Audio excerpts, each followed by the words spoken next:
హరీష్ రావు గారు దాదాపుగా 2004-05 సంవత్సరం నుంచి శాసనసభ్యుడిగా ఈ సభలో కొనసాగుతున్నారు.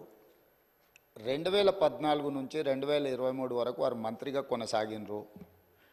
వారికి లెజిస్లేటివ్ అఫేర్స్ మినిస్టర్గా కూడా పనిచేసిన అనుభవం ఉంది. చైర్ మీద ఆరోపణలు చేయడం ఏ సభ్యుడికి తగదు. వినండి. ఎందుకు అంటే ఇది ప్రాధాన్యతతో కూడుకున్న సమస్య.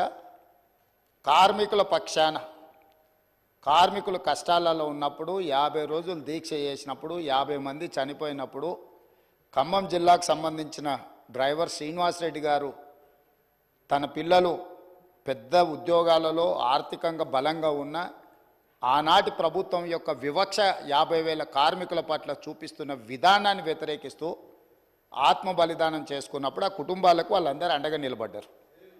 అట్లాంటి కార్మికుల తరఫున కొట్లాడే కమ్యూనిస్టు పార్టీ ఈ సభలో వాళ్ళ తరఫున మాట్లాడడానికి అడిగితే మీరు వాళ్ళకు అవకాశం ఇచ్చిండ్రు. ఎందుకు? కార్మికులు ప్రాధాన్యత, కార్మికుల తరఫున కొట్లాడే వాళ్లకు ప్రాధాన్యత ఇవ్వాలి. ఈ ప్రభుత్వానికి ఏదైనా వాళ్ళ సూచనలు ఉపయోగపడితే ఆ సమస్యల్ని పరిష్కరించాలి అనే ఉద్దేశంతో మీరు సాంబశివరావు గారికి అవకాశం ఇచ్చిండ్రు. మీరు ప్రశ్న అడగకపోయినా అతనికి ఎట్లా అవకాశం ఇస్తారని వారు మాట్లాడినారు కదా అధ్యక్ష. అది ఏ చట్టానికి దేనికి అసలు వారు మాట్లాడుతున్నది పూర్తిగా విరుద్ధం. ఒక్కసారి ఒక ప్రశ్న ఈ సభలో ఆమోదం పొందింది అంటే ఈ సభ యొక్క ఆస్తి. సభ ప్రశ్న అడిగిన వాళ్ళకే అవకాశం ఇవ్వాలి, మిగతా వాళ్ళకి అవకాశం ఇవ్వద్దని ఏ చట్టంలో లేదు. ఒక్కసారి ప్రశ్న ఈ ప్రశ్నావళి 10 ప్రశ్నలు ఉన్నాయి కదా అధ్యక్ష. ఇప్పుడు ఇందులో ఉన్న ఈ ప్రశ్నావళి ఈరోజు ఆమోదం పొందిన ఈ 10 ప్రశ్నలు ఉన్నాయి కదా. 10 ప్రశ్నలు క్వశ్చన్ అవర్, 1 గంటలో ఈ 10 ప్రశ్నలకు చర్చ జరిగి దీని మీద సమాధానాలు చెప్పడం కోసమే 10 ప్రశ్నలు పెట్టింది. అంటే ప్రతి ప్రశ్నకు 6 నిమిషాలల్లో మనం చర్చ ముగించుకోవాలి. అట్లా 60 నిమిషాలల్లో వీటన్నిటికీ ప్రభుత్వం వైపు నుంచి సమాధానాలు రాబట్టుకోవడానికి ప్రయత్నం చేయాలి. కొన్నిసార్లు ప్రశ్న యొక్క ప్రాధాన్యతను బట్టి తమరు అనుమతిస్తే ఆ చర్చ ఒక్కోసారి కొంత ఎక్కువసేపు కూడా జరగడానికి అవకాశం ఉంటుంది. ఎప్పుడైతే ఈ క్వశ్చన్స్ సభకు అడ్మిట్ అయి హౌస్లోకి వస్తాయో ఇది హౌస్ ప్రాపర్టీ అవుద్ది, ప్రశ్న అడిగిన వాళ్ళ ప్రాపర్టీ కాదు అధ్యక్ష. దయచేసి వారు 20 సంవత్సరాలు ప్రజాప్రతినిధిగా పనిచేసినని పదే జబ్బలు జరుచుకుంటారు కదా. కనీసం లెజిస్లేటివ్ అఫేర్స్ మినిస్టర్గా పనిచేసిన హరీష్ రావు గారికి ఒక్కసారి ప్రశ్న సభలోకి వచ్చిందంటే సభ్యుల యొక్క అందరి ఆస్తి ఇది అధ్యక్ష. ఎవరికి మాట్లాడడానికి అవకాశం ఇవ్వాలనేది చైర్ యొక్క విచక్షణ అధికారం అధ్యక్ష. తమరు సాంబశివరావు గారికి అవకాశం ఇవ్వడాన్ని సభ్యుడు తప్పు పట్టడాన్ని 100% తప్పు. కాబట్టి వారు అట్లా మాట్లాడడాన్ని భవిష్యత్తులోనైనా సవరించుకోవాలి.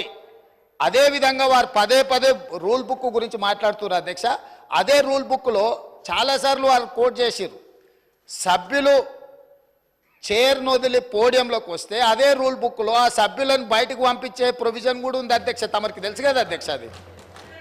కానీ మీరు అది ఉపయోగించలే. ఎందుకంటే ఈ సమస్య యొక్క ప్రాధాన్యత మీకు తెలుసు కాబట్టి వారు ఎంతసేపు అడిగినా దానికి ప్రభుత్వం వైపు నుంచి స్పష్టమైన సమాధానం ఇచ్చిండ్రు.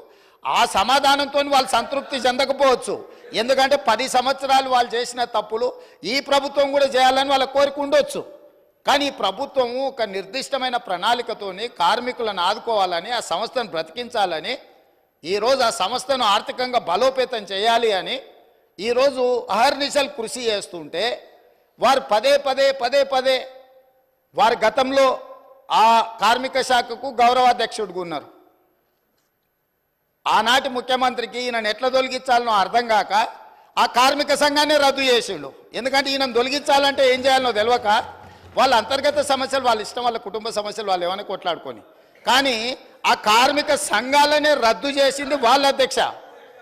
అట్లాంటిది ఇప్పుడు మళ్ళీ మొదటికి వచ్చి పాత తప్పులన్నీ కప్పిపుచ్చుకోవడానికి ఈరోజు కొత్తగా ఈ ప్రభుత్వం మీద బురద జల్లి మంత్రి గారిని బుల్డోజ్ చేసే విధంగా మాట్లాడడం ఏమాత్రం సమంజసం కాదు అధ్యక్ష.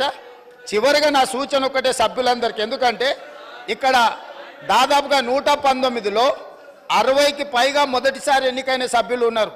ఆ సభ్యులు ఏమనుకుంటారు? వారు మాట్లాడింది విని హరీష్ రావు గారికి 20 సంవత్సరాల అనుభవం ఉన్నది, ప్రశ్న వేసిన వాళ్ళే సప్లిమెంటరీ క్వశ్చన్స్ అడగాలనేమో అని ఈ సభ్యులందరూ కూడా తప్పుగా అర్థం చేసుకునే అవకాశం ఉంది. అందుకే మా నూతన సభ్యులకు నేను చెప్తున్నా, ఒక్కసారి క్వశ్చన్ హౌస్లో అడ్మిట్ అయిందంటే ఆ క్వశ్చన్ అనేది హౌస్ ప్రాపర్టీ.